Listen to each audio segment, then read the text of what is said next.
There are moments in life that define who we become, not by grand gestures, but by the choices we make in quiet moments. This story is about one such moment in my life, a time that changed me as a mother and as a person forever. My name is Laura Bennett, and this is the story I wish every parent could hear before it's too late.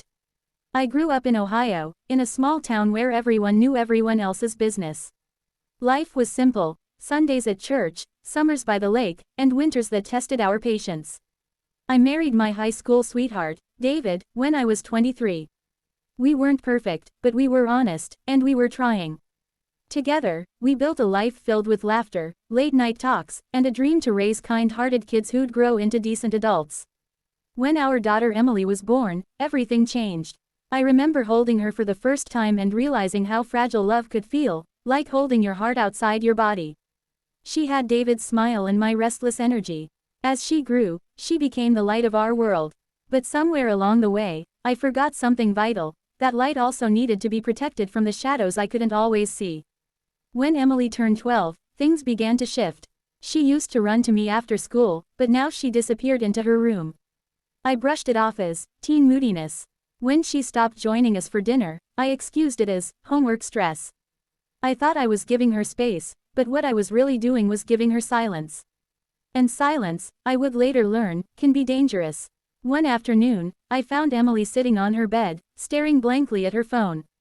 Her eyes were red. I asked if everything was okay, and she gave me that classic teenage line, "I'm fine, Mom."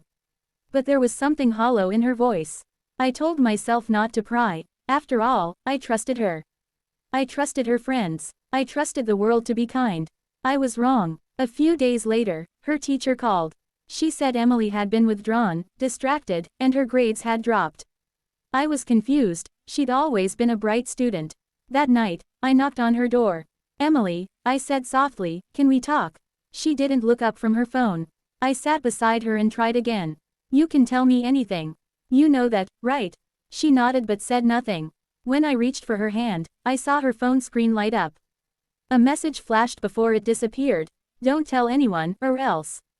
My heart sank. I grabbed the phone, and before she could protest, I scrolled through her messages.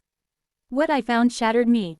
Someone, a person pretending to be her classmate, had been messaging her for weeks. It started innocent: compliments, jokes, memes. But then it turned dark. They'd begun manipulating her, making her feel guilty for not replying, isolating her from friends. It was classic grooming: subtle, cruel, and terrifying. Emily broke down crying. Between sobs, she admitted she didn't know how to stop it. She'd been scared that I would be angry or disappointed. She thought it was her fault. I held her close and told her the one thing I needed her to hear: none of this is your fault. You are safe now. That night, David and I went straight to the police.